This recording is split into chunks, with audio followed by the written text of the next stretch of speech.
Hey guys, this is Mark and Chuck. at the movies. We just came back from watching Thor: The Dark World. These are basic thoughts on the movies, and well, want to go first? Their best effort to date. Just brilliant movie, well done throughout. I mean, everything was just spot on. There's a lot of comic relief in it, but it was well timed. Love the cliffhanger ending. Loki stole the show as he steals the show in every movie he's been in so far. Malekith the Accursed, I thought Chris Eccleston did a bang up job. We seem to have a bit of a debate on Eccleston. I thought he was amazing. The way they handled Freya's death. It hit me right in the feelings, to be honest with you. I was looking for a Kleenex.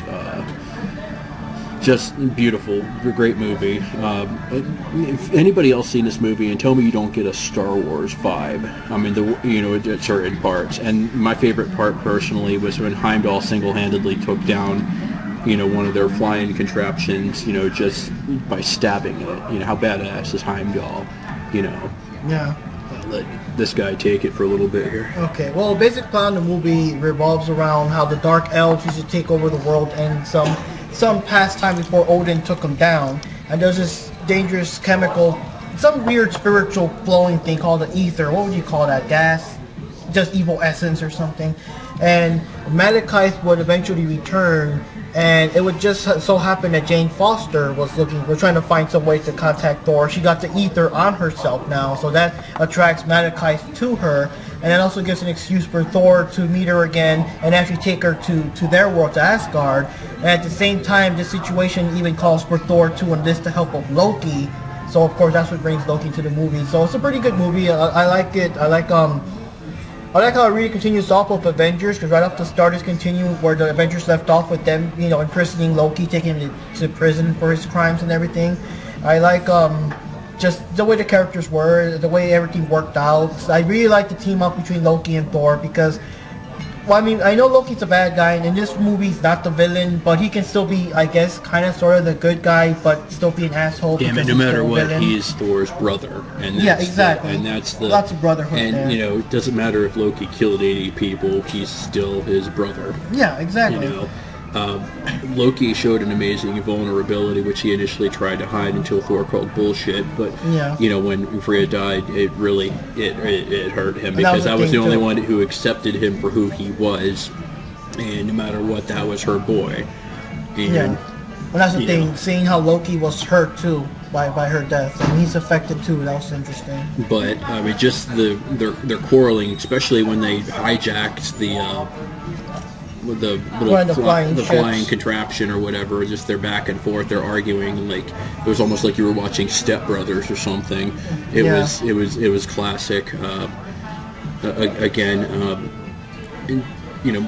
course, let's not discount that all the other bit players. Kat Dennings, the one that played Darcy. I like Darcy. She brought like almost like a certain wit to the movie that, just from a regular person's perspective, the parts with this is small bit parts, the comedic parts, like just things you wouldn't normally find as regular comedy, but just the way that was done, like when they walked into the house and Thor hangs up the hammer on the coat rack. Just the way that happened, so casually. Just so casually, and it's the brilliant movie all around. I thought the one part that I could have done better is when Thor shows up back on Earth, to meet Jane. It shows up kind of anticlimactically with no big event, just the rainstorm surrounding her, But well done movie. Yeah, my only complaint, which is what Chuck disagrees with, I kind of felt Malekith was kind of lacking a bit, because I just felt he wanted to destroy all the worlds just because I'm a bad guy, ha ha ha, and that's the only thing he felt a bit weak in motivation, in my opinion. But in my opinion, he snapped. His world was destroyed as he knew it, so he swore revenge. And when he found the ether, he became drunk with that power. And Malekith was an evil bastard to begin with, but that when you drive an evil bastard to snap, all bets are off. You know, but I mean, if you notice in the movie, Freya herself almost took him down. It was the distractions that got him the upper hand. I mean, he was like, well, dude, the queen could have tucked him punk ass down, you know? But ultimately, we know what happened there. Yeah, and that was a big shock. And the movie, I don't want to spoil too much, but there are lots of shocking moments and lots of fake outs here and there throughout and certain the movie. cameos. And when you see this cameo, believe me, it's gonna be awesome. I'm not gonna spoil that for you. Yeah, let's not spoil that. But that was very funny. The whole theater just rocked with laughter. And also, of course, stay with the after credits. There's an epic scene after the credits. Benicio del Toro, and it basically plays Tanavir, the Collector. He shows up. You may know him from Guardians of the Galaxy. Well, Volstagg and Sif show up, and present him with a Infinity Stones. One of the Infinity Stones, and the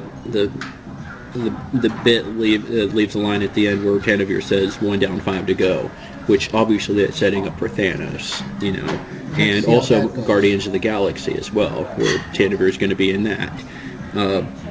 That was well done. I mean, Benicio del Toro, you see him in any other movies he was in, for Traffic, for example. You never would have imagined him as the Liberace of outer space. Yeah. But I honestly, my one going back to the Thor movie was, I thought the Warriors 3 could have been portrayed as their normal. Volstagg, they didn't really show any of his trademark gluttony, but he was more of a badass. Hogan smiled. Hogan was the grim one. He never smiles. Yeah. Of course, Sif was kind of in an awkward Sif place. was barely in it. Just walking around giving bitchy glares to everybody. Well, basically, she was, it was clear Odin was trying to force him into a marriage with her. She looked kind of like she was jealous of Jane hanging around Thor. She would just walk around with that evil look on her face. And I'll tell you what, if I'm the God of Thunder, I would have just took them both, because I'm the God of Thunder, Yeah.